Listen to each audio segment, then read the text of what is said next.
Cordial saludo para cada uno de ustedes, apreciados hermanos y amigos.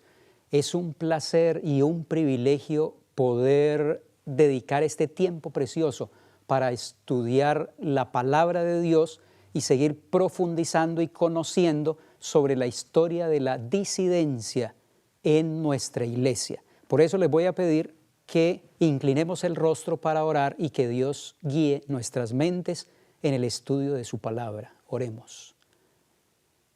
Padre misericordioso, estamos aquí para reconocerte como nuestro único Dios, para reconocerte también como nuestro Creador, como nuestro sustentador y para reconocerte como nuestro único y suficiente Salvador. Gracias por tu palabra, porque en ella podemos encontrar instrucción y una guía segura para transitar el camino hacia el reino de los cielos. Gracias por tu compañía y tu dirección en el nombre de Cristo Jesús. Amén. Muy bien, quisiera invitarles para que me acompañen a buscar en sus Biblias la segunda carta del apóstol San Juan. Segunda carta del apóstol San Juan, que es solamente un capítulo, una de las cartas universales más breves que tenemos en las Sagradas Escrituras. Vamos a leer de esa carta los versículos 7 en adelante. Segunda carta del apóstol San Juan, y vamos a leer los versículos 7 en adelante. Porque muchos engañadores han salido por el mundo. San Juan es consciente que vivimos en medio de engañadores, que vivimos en medio de herejías y de grandes disidencias. Por eso declara él que muchos engañadores han salido por el mundo, que no confiesan que Jesucristo ha venido en carne. Quien esto hace es el engañador y el anticristo. Mirad por vosotros mismos para que no perdáis el fruto de vuestro trabajo, sino que recibáis galardón completo. Cualquiera que se extravía y no persevera en la doctrina de Cristo, no tiene a Dios. El que persevera en la doctrina de Cristo, ese sí tiene al Padre y al Hijo, dice el apóstol San Juan.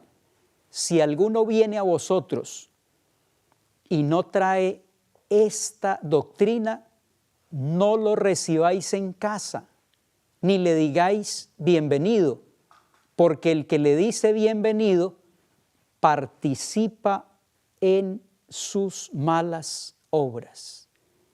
Hay aquí varias lecciones importantes que nos enseña el apóstol. En primer lugar, él nos desafía a perseverar en la doctrina verdadera para que podamos nosotros entonces obtener el fruto de nuestro trabajo, podamos obtener el galardón que Dios quiere otorgarnos a todos los que perseveremos en la doctrina. Eso quiere decir permanecer en ella, porque es muy fácil entrar, asimilar y aceptar la doctrina verdadera, pero después de un tiempo, como dice el apóstol, extraviarnos del camino correcto para entrar en ideas disidentes. Cualquiera, pues, dice él, que se extravía y no persevera en la doctrina de Cristo, no tiene a Dios.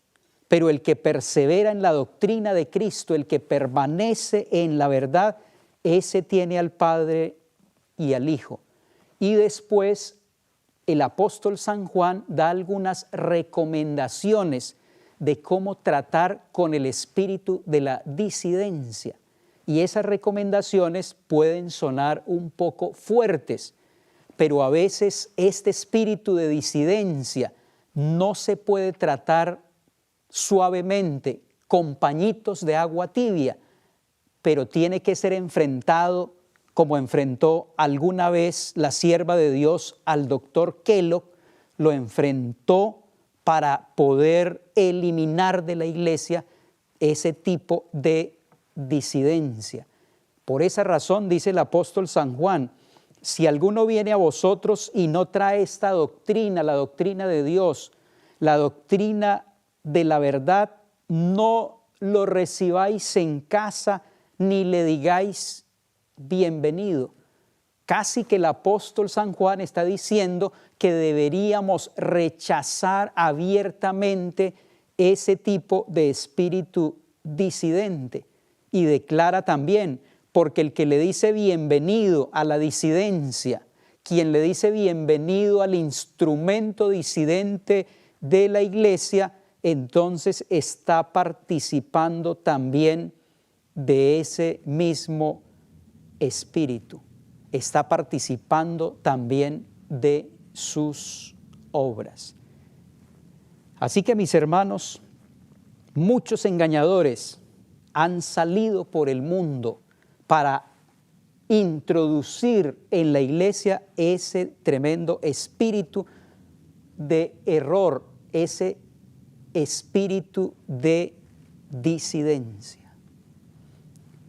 El 28 de febrero de 1993, el Departamento de Alcohol, Tabaco y Armas de Fuego de los Estados Unidos organizó una redada en el rancho de los Davidianos, en una zona rural cerca de Waco, Texas. La redada fue llevada a cabo debido a la supuesta presencia legal de armas en esa propiedad, dando como resultado la muerte de 4 agentes y 5 integrantes de la secta de los Davidianos.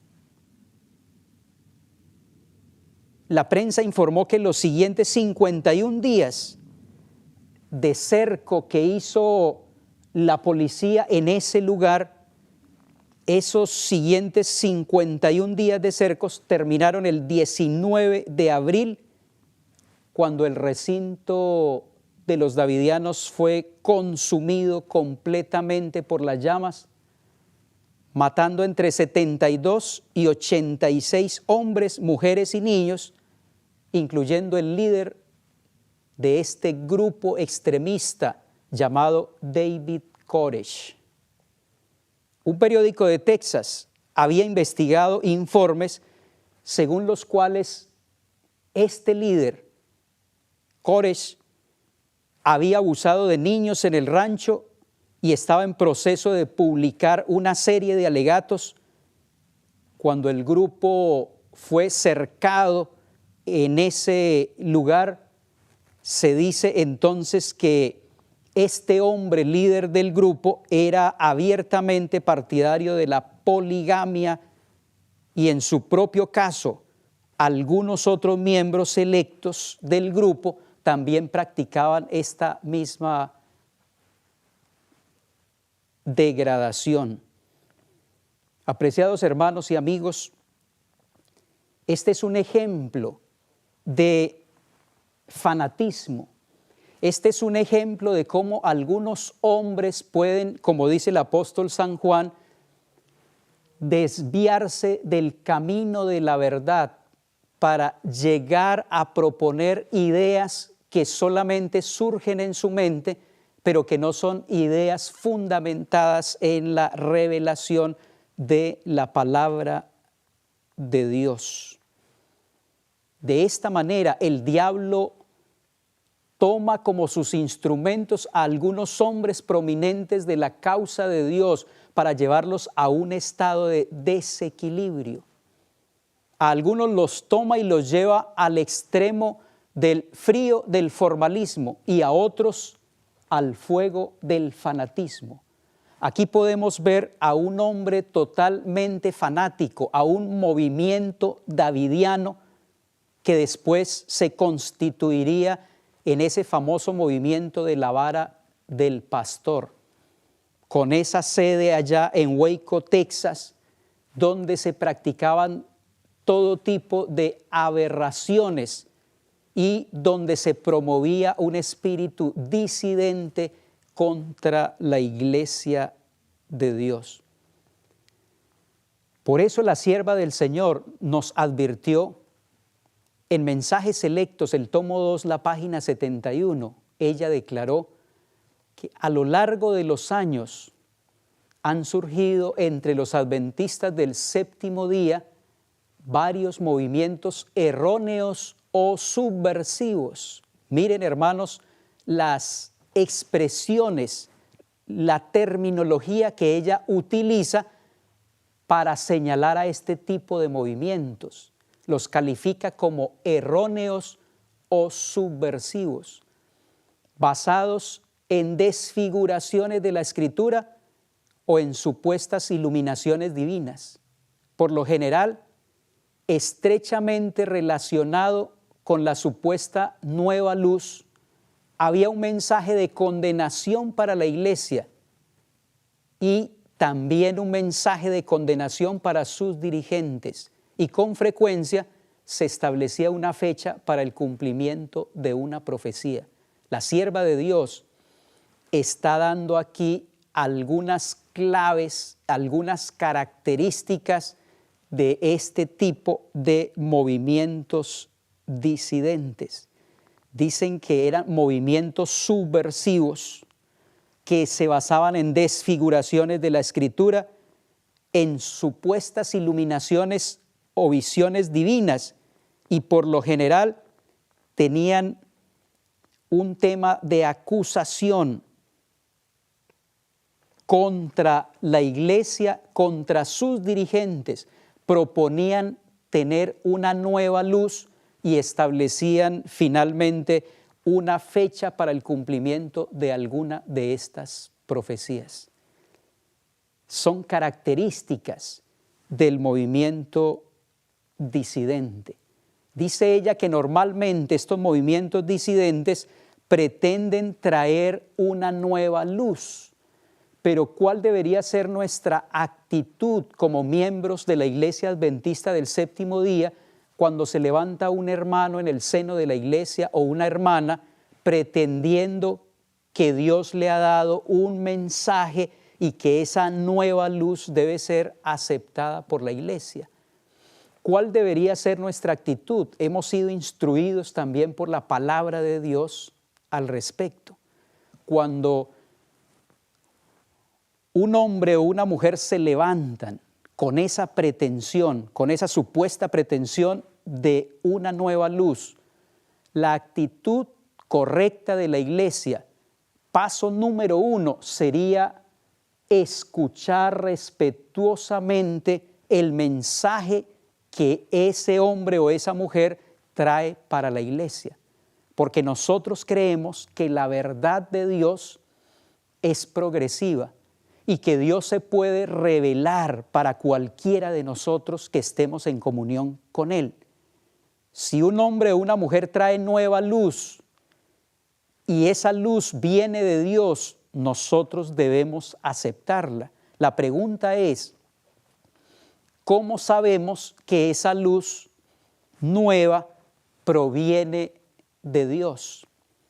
Después de haber escuchado a la persona, después de haber escuchado el mensaje y el contenido de esa nueva luz, necesitamos entonces, paso número 2, comparar, cotejar el nuevo mensaje, la nueva luz, con la luz que ya ha sido establecida por la revelación de Dios, tanto en la Biblia como en su santa palabra.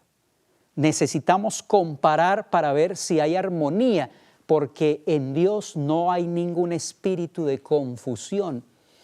Si Dios es el originador de esa nueva luz, entonces habrá armonía interna absoluta y total en el mensaje que trae ese hombre o esa mujer con la revelación que ya ha sido dada.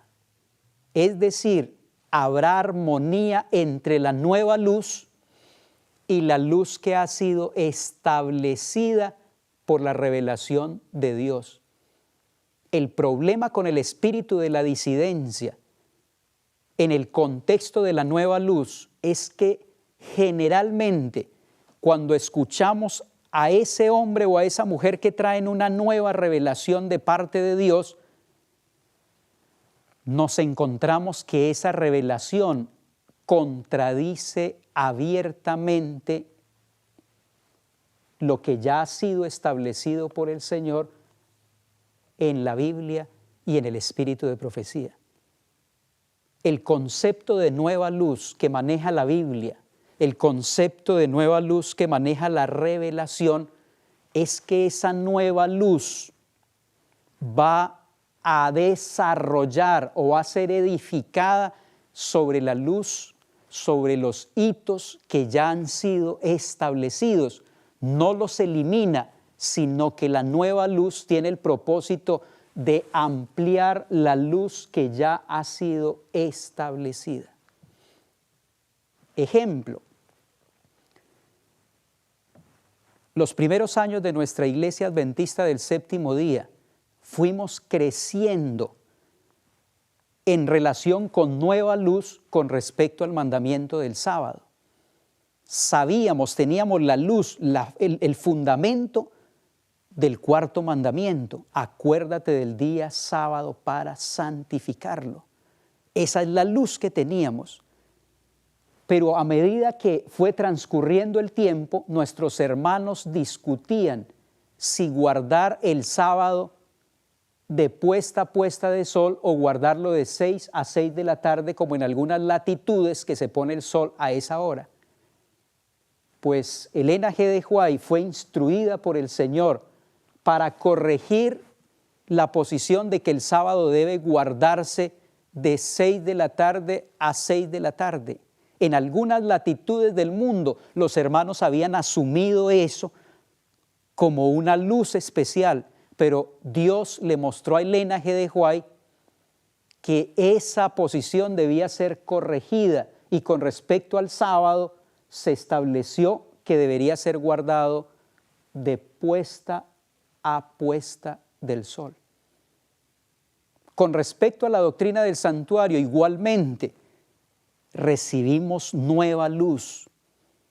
Nuestros hermanos del movimiento milerita, por ejemplo, en 1844, ellos pensaban que el santuario que debía ser purificado no era el santuario celestial, sino esta tierra. Pero el Señor dio nueva luz de que el santuario que iba a ser purificado no sería esta tierra, sino el santuario celestial. Y fue cuando ellos vieron la nueva luz que se encuentra registrada en Apocalipsis 11:19, que dice, y el templo de Dios fue abierto en el cielo. Hay un templo en el cielo, hay una nueva luz. Es decir, el concepto de la nueva luz no viene para eliminar la que ya está, el fundamento de la que se ha establecido, pero el concepto de la nueva luz viene para ampliar esa verdad que ya ha sido establecida y que nosotros tenemos. Apreciados hermanos,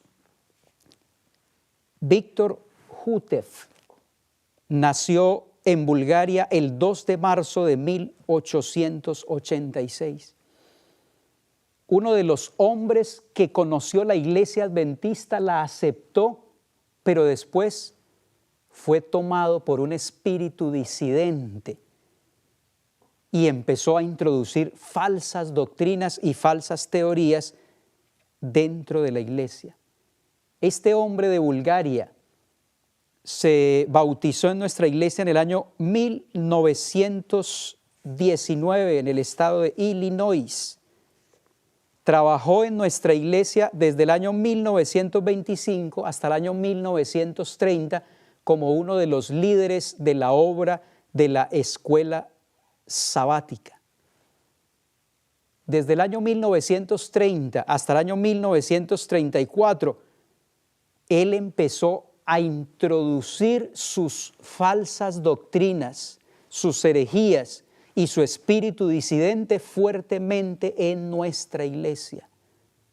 Durante esos 5 años, Desde el año 1930 hasta el año 1934, la iglesia hizo el trabajo que debía hacer cuando aparece un hombre o una mujer con un espíritu disidente en ella. Sentarse con él para escuchar sus nuevas doctrinas, supuestas nuevas doctrinas. Sentarse con él para escuchar con claridad cuáles son sus nuevas propuestas y la nueva luz que Dios le ha revelado. Cuando los dirigentes de nuestra iglesia en el siglo XX cotejaron y compararon la luz de Víctor Jutef con la revelación que Dios nos ha dado, encontraron muchos puntos en discordia.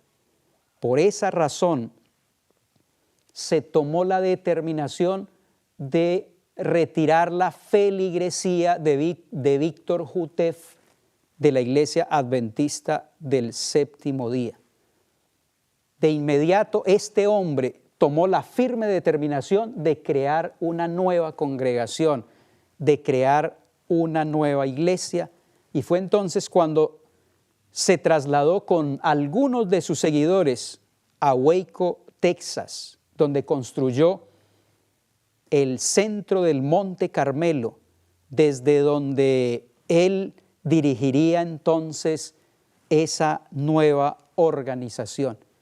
Así que cuando en 1993 ocurrió esa gran tragedia en los Estados Unidos, en Waco, Texas, ya se había sembrado ese espíritu de disidencia desde el año 1935, y era ese el lugar donde se había establecido el movimiento davidiano. Así que, hermanos y amigos, el hermano Jutef decidió entonces crear su propia iglesia y su propia congregación. Transcurrió un tiempo, el proceso duró hasta el año 1942.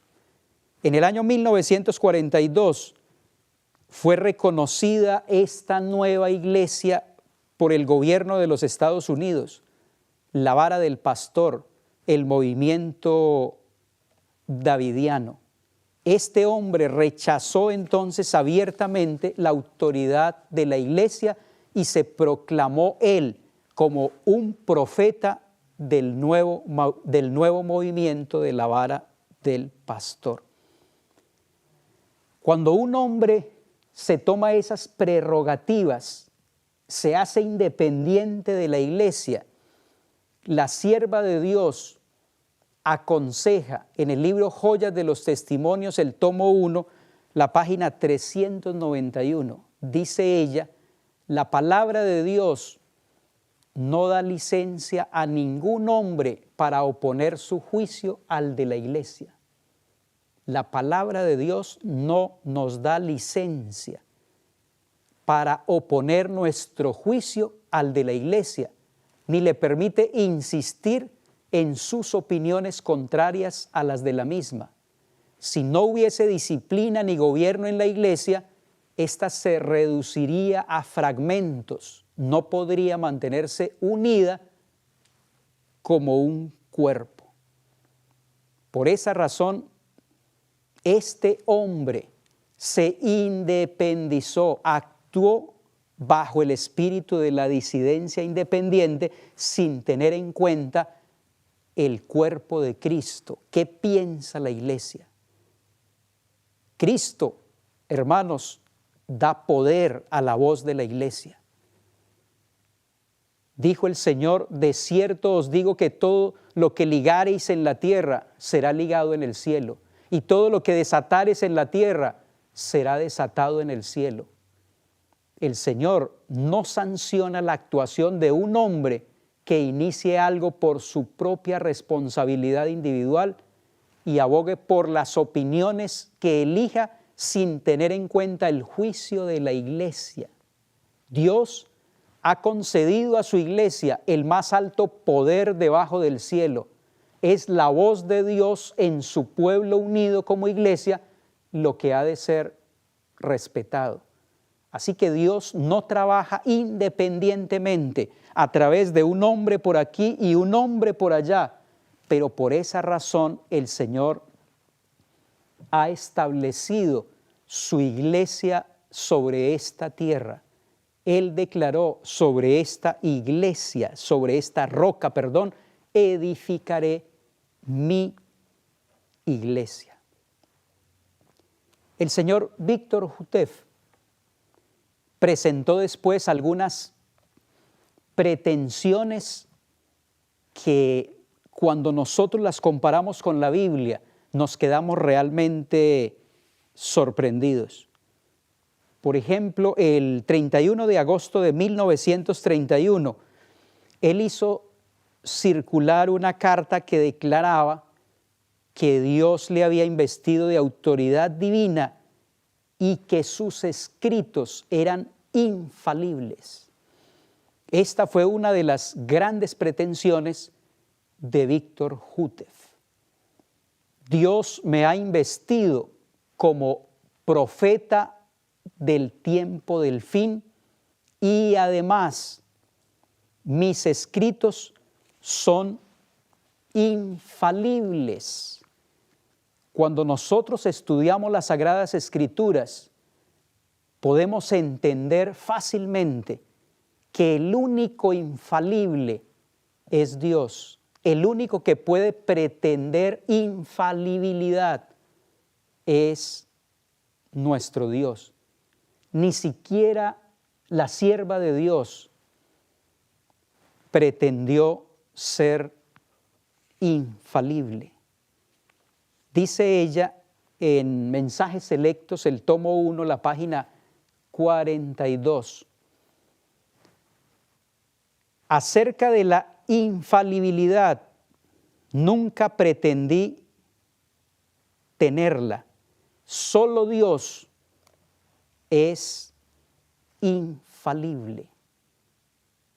Solo Dios es infalible, pero el señor Víctor Jutef declara que en sus escritos hay infalibilidad. Aparecerán, dice la sierva del Señor, muchas cosas que pretenden ser revelaciones de Dios, pero que son producto de la imaginación de mentes fatuas y engañadas. No les creáis, porque conducen a sendas falsas. Dios no ha enviado a este tipo de hombres. Otra de las grandes pretensiones de Víctor Jutef, además de su infalibilidad, tiene que ver también con el profeta Elías. En sus escritos de la vara, en sus escritos del código simbólico, como se llamaban, Víctor Jutef pretende que él es el Elías que había de venir, el Elías que estaba profetizado en el libro de Malaquías, el capítulo 4 y el versículo 5. Vamos a leer este texto que es bien interesante del Antiguo Testamento, el último libro, Malaquías, el capítulo 4 y el versículo 5, dice la palabra de Dios. He aquí, yo os envío el profeta Elías antes que venga el día de Jehová grande y terrible. La vara del pastor, el movimiento davidiano, toma este texto y lo aplica a Víctor Jutef como el Elías que habría de venir, diciendo ellos que este texto puede tener una doble aplicación. Pero cuando nosotros vamos a la palabra de Dios, al Evangelio de San Mateo, de los mismos labios de nuestro Señor Jesucristo, nosotros podemos encontrar la explicación. Mateo, el capítulo 11, los versículos 13 y 14. El Señor Jesucristo explicó quién era ese Elías que habría de venir. Dice Mateo, el capítulo 11, el verso 13 y 14. Porque todos los profetas y la ley profetizaron hasta Juan. Y si queréis recibirlo, él es aquel Elías que había de venir. Por eso decimos que es una pretensión grande la de Víctor Hútef, que se autoproclama como el Elías que habría de venir, cuando nuestro Señor Jesucristo explicó claramente en el Evangelio de Mateo que el Elías que estaba profetizado en Malaquías era ese gran profeta, Juan el Bautista. Además de la infalibilidad y además de la pretensión de ser el Elías que habría de venir, en los escritos de la vara, Víctor Hútef también pretende ser el ángel, el tercer ángel de Apocalipsis 14. Dicen los escritos de Hútef que él vendría para darle fuerza a los primeros dos mensajes. Hablamos del mensaje del tercer ángel y él se autoproclama como el tercer mensajero. Él tendría para el mundo la amonestación final a través del mensaje del tercer ángel. Pero nosotros los adventistas creemos diferente. Como dice el comentario bíblico adventista, el tomo 7 y la página 841, los ángeles de Apocalipsis 14 del 1 al 6 representan a los santos de Dios ocupados en la tarea de proclamar el Evangelio eterno.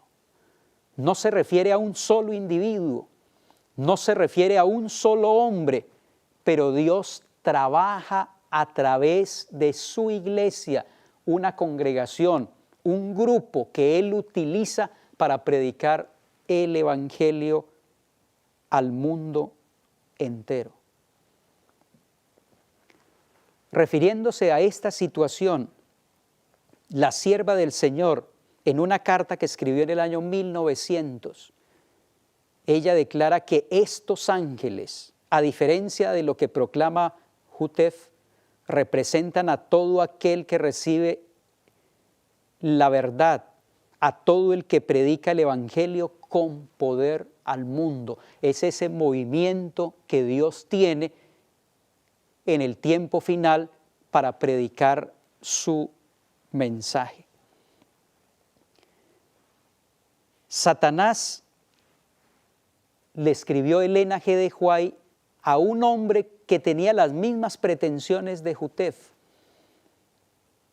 Satanás ha logrado hacerle creer que usted ha sido elegido por Dios para desempeñar una parte especial como una persona destacada en relación con el mensaje del tercer ángel. Al ser proclamado con poder, pero usted no está en armonía con Dios, le escribió la sierva del Señor. Y Dios no puede contribuir a propagar el error.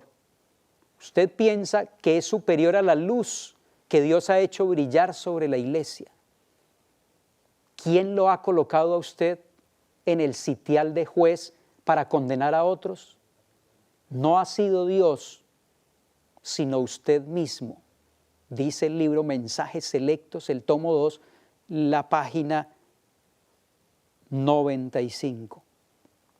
Mis hermanos y amigos, estas pretensiones de Víctor Hútef son totalmente antibíblicas y por esa razón el movimiento davidiano y el movimiento de la vara del pastor están luchando hoy por sobrevivir, pero no han cumplido la misión que Dios nos ha encomendado a todos los seres humanos en esta tierra, porque la misión es ir a toda nación, tribu, lengua y pueblo de aquellos que no tienen ningún conocimiento de la palabra de Dios. Pero el movimiento de la vara del pastor no trabaja por aquellos que se encuentran en las tinieblas y en la ignorancia acerca del Evangelio, sino que el movimiento trabaja dentro de la iglesia entorpeciendo el buen desarrollo y el funcionamiento de la causa de Dios.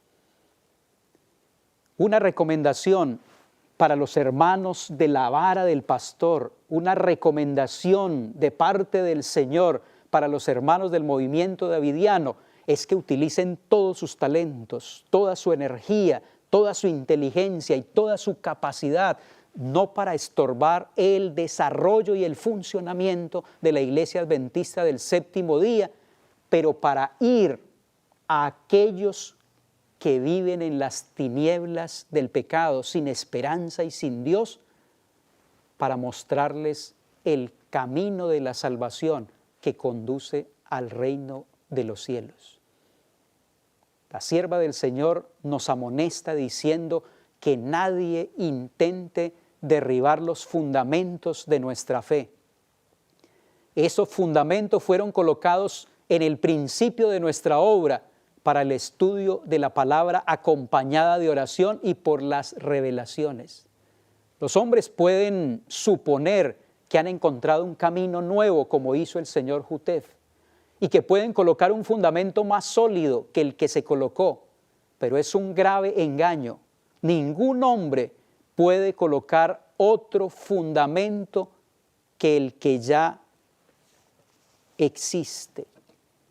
No podemos cambiar ese fundamento que ha sido establecido por Dios en la revelación.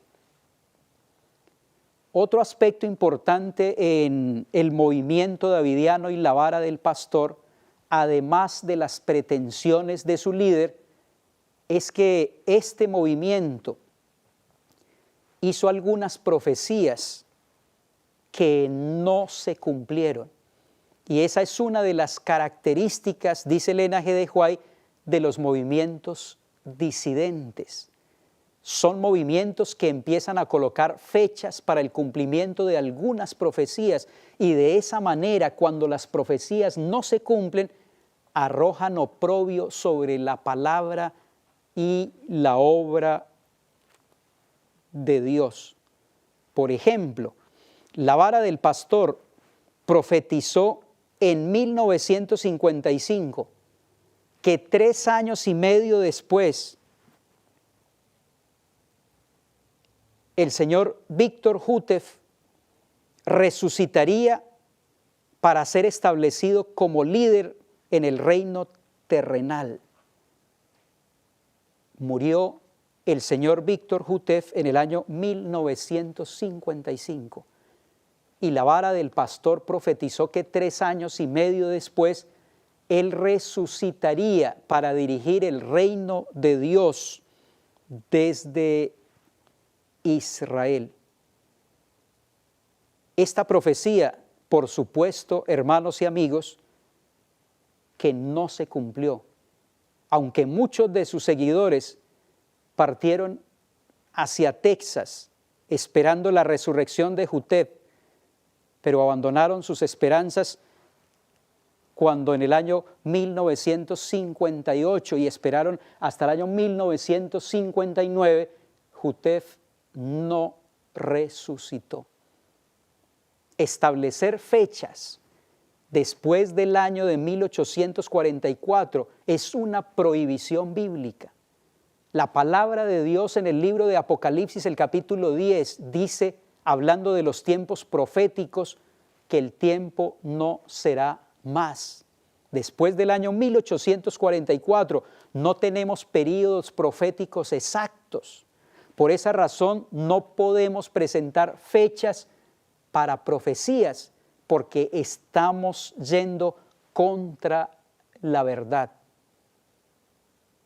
La sierva del Señor nos advierte con respecto a esto y ella dice, hay 1000 tentaciones disfrazadas y preparadas para aquellos que tienen la luz de la verdad.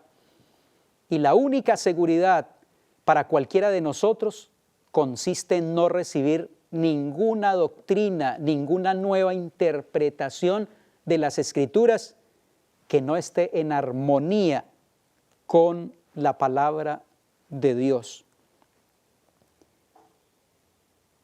Y advirtiendo ella sobre los individuos en la iglesia que se levantan para colocar fechas proféticas después de 1844, en el libro Testimonios para los Ministros, la página 55, ella declara: desconfíen todos nuestros hermanos y hermanas de cualquiera que quisiera fijar una fecha en que el Señor ha de cumplir su palabra con respecto a su venida o con respecto a cualquier otra promesa. Desconfiemos de cualquiera que se levanta para colocar fechas con respecto a la segunda venida de Cristo o con respecto a cualquier otra promesa de la palabra de Dios. El señor Víctor Houteff presentó también una profecía en sus escritos colocando la fecha del año 1929. Dijo él que en esa fecha Dios empezaría el sellamiento de los 144,000.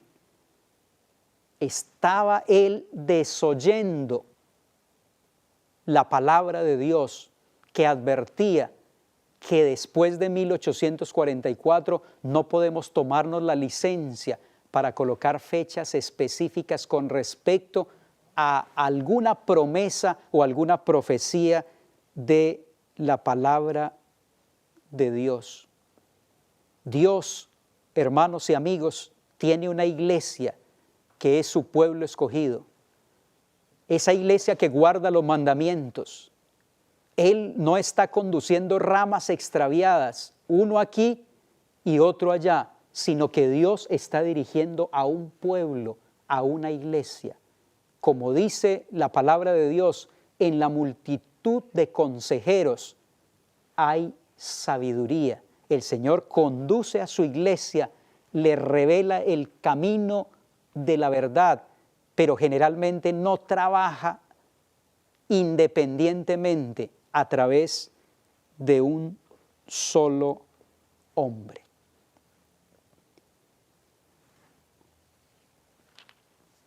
Otro aspecto en el movimiento davidiano acerca de Víctor Houteff es que este hombre prohibió a sus seguidores que colocaran los diezmos y las ofrendas en la tesorería del Señor, pero los convenció para que ellos desconfiaran de la iglesia como tal, tomaran sus diezmos y sus ofrendas y los entregaran directamente a Él. Yo pregunto, apreciados hermanos y amigos, ¿qué es más confiable? ¿Llevar nuestros diezmos que le pertenecen al Señor y nuestras ofrendas voluntariamente a un solo hombre que no sabemos cómo Él solo los va a administrar, o llevarlos a una organización, a una tesorería organizada donde hay varios ancianos veedores, donde hay varios pastores que pueden administrar esos recursos? Creo que es más confiable colocar en una tesorería organizada donde hay varias personas administrando que entregar nuestros diezmos y nuestras ofrendas en las manos y en el bolsillo de un solo hombre que no sabemos qué uso dará a esos recursos que le pertenecen al Señor. También con respecto a esto nos advirtió la sierva de Dios. En el libro Testimonios para la Iglesia, el tomo 9, la página 249, ella declaró: algunos que han estado insatisfechos han dicho, no voy a pagar más mi diezmo porque no tengo confianza en la forma como se maneja. Pero ¿robará a Dios el hombre solo porque cree que el manejo de la obra no se hace apropiadamente? presentad vuestras quejas abiertamente con el espíritu correcto a las personas indicadas, pero no os apartéis de la obra del Señor, porque otros no hacen las cosas correctas. Muy interesante esta declaración de la sierva de Dios. Dice que algunos han estado insatisfechos, algunos han estado intranquilos por la forma en que se administran los diezmos y los recursos en la iglesia.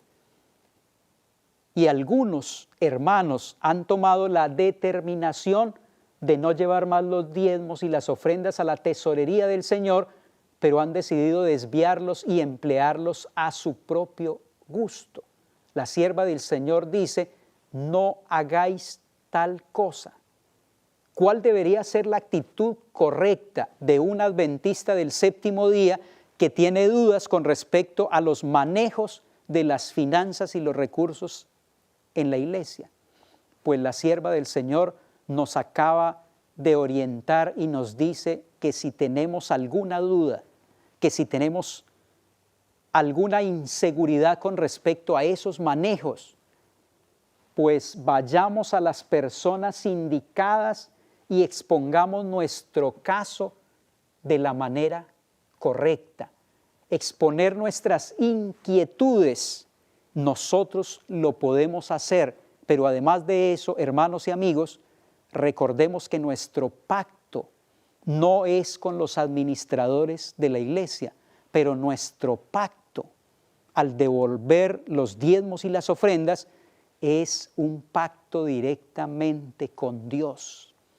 Si nosotros somos fieles en colocar en la tesorería los diezmos y las ofrendas, el Señor, que es fiel, recompensará también a aquellos que son fieles. Si los administradores no proyectan bien los recursos del Señor, ellos tendrán que dar cuenta delante de Dios. Pero recordemos, hermanos y amigos, que nada justifica el desviar los diezmos y las ofrendas de la tesorería del Señor, porque nuestro pacto es directamente con Dios. Hay algunas otras malas interpretaciones del movimiento de la vara del pastor. Y una de esas malas interpretaciones que no compartimos los adventistas del séptimo día, pero que no comparte la Biblia, la revelación de Dios, es con respecto a las vírgenes que presenta el Evangelio de Mateo en el capítulo 25. Según la vara, dice que la venida del esposo en la parábola de las 10 vírgenes que conocemos nosotros en el Evangelio de Mateo no representa la segunda venida de Cristo, sino el sellamiento de los 144,000 antes de que termine la gracia.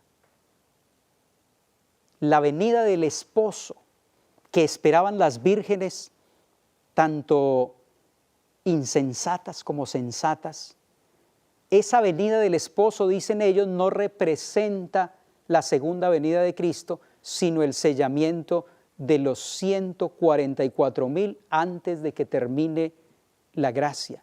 Pero cuando nosotros vamos al contexto bíblico, la Biblia es diáfana, es categórica en señalar que esa venida del esposo representa la segunda venida de Cristo. Así lo enseña el espíritu de profecía en el libro Palabras de Vida del Gran Maestro, la página 339 y 340. Las 10 vírgenes están esperando en el atardecer de la historia de esta tierra. Aparentemente, todas esperan la aparición de Cristo, pero 5 no están listas. En el día final, muchos pretenderán ser admitidos en el reino de Cristo, pero la respuesta será: no os conozco, apartaos de mí. como podemos apreciar, la revelación del Señor, el espíritu de profecía, nos indica que la venida del esposo no es otra cosa que la segunda venida de Cristo y no el sellamiento de los 144,000. En ese mismo libro, la página 341, dice: la venida del esposo ocurrió a la medianoche, es decir, en la hora más oscura. De la misma manera, la venida de Cristo ha de acontecer en el período más oscuro de la historia de esta tierra. La sierva de Dios no habla aquí del sellamiento de los 144,000 como hace el señor Jutef, pero la sierva del Señor indica claramente que la venida del esposo no es otra cosa que ese gran acontecimiento de la segunda venida de nuestro Señor. Otra de las desviaciones de la vara y del movimiento de los davidianos es que pretenden que en esta tierra, aún antes del proceso de la glorificación, la iglesia debe convertirse en una iglesia totalmente perfecta. Jutef, en su libro La Vara, el volumen 2, la página 264, enseña que literalmente la iglesia tendrá que encontrarse pura y perfecta antes de que termine el tiempo de gracia. Si la iglesia se encuentra pura y perfecta antes de que termine el tiempo de gracia, cuando Cristo viene en las nubes del cielo, el apóstol San Pablo dice que cuando Él aparezca, esto corruptible será vestido de incorrupción. Es decir, si esto corruptible cuando Cristo aparezca necesita ser vestido de incorrupción y esto mortal de inmortalidad, quiere decir que la iglesia cuando Cristo aparezca estará compuesta por personas con una naturaleza pecaminosa. Eso sí, que han ganado la victoria sobre el pecado, pero que todavía poseen esa naturaleza pecaminosa y por esa razón debe haber una transformación que la Biblia llama redención o glorificación. El señor Víctor Jutef presentó muchas interpretaciones que no armonizan con la palabra de Dios. Él decía, por ejemplo, que los 7 años de sequía en Egipto representan la época del Nuevo Testamento y los 7 años de abundancia los días del Antiguo Testamento. En ninguna parte de la Escritura encontramos nosotros este tipo de hermenéutica. Es una hermenéutica falsa, es una mala interpretación. Dice él también en sus escritos de la vara que Faraón representa a la iglesia apostólica. Es más una declaración homilética que exegética o hermenéutica, porque la Biblia no sostiene esta posición. Dice también en sus escritos de la vara que Jacob representa a Jaime White, el esposo de la hermana White, en la página 75 de su libro, pero no encontramos nosotros apoyo para esta posición. Declara también que el nuevo faraón representa a los líderes de la iglesia adventista del séptimo día y que la tierra de Gosén en Egipto representa a los Estados Unidos de Norteamérica. Como pueden ver ustedes, son interpretaciones privadas y ya el Señor nos dijo que ninguna profecía es de interpretación privada o personal, pero las profecías deben interpretarse a la luz del contexto de las Sagradas Escrituras. Declaró también el señor Jutef que uno de los temas principales de la Biblia, de la teología central y medular de las Sagradas Escrituras, decía él, es el tema de los 144,000. En su libro de la vara, en la página 59 y 60, Él dice, los 144,000 es el mensaje de la hora final. Si alguien nos comprueba que estamos equivocados en lo que enseñamos acerca de este tópico, como en cualquier otra de nuestras enseñanzas, estaríamos dispuestos a retractarnos y abandonar nuestros 3 volúmenes. Agrega él, dirigid la atención de la gente al tema central de los 144,000 y no permitáis que os desvíen en alguna otra conversación. El señor Jutef declara que un tema central y medular para el último tiempo es el tema de los 144,000. Pero cuando nosotros vamos a las Sagradas Escrituras, nos encontramos que aunque es un tema importante, no es el centro del mensaje de los 3 ángeles. No es la médula del mensaje que debe escuchar como amonestación el pueblo en el tiempo del fin, porque nuestro mensaje central es Cristo, como dijo el apóstol San Pablo. Me propuse no saber nada más entre vosotros, sino a Jesucristo y a este crucificado. Hermanos y amigos, ese debe ser el centro de nuestro mensaje. Los adventistas del séptimo día deberíamos destacarnos por levantar a Cristo, como dijo San Juan, levantar a Cristo para que el mundo entero pueda ser atraído hacia Él.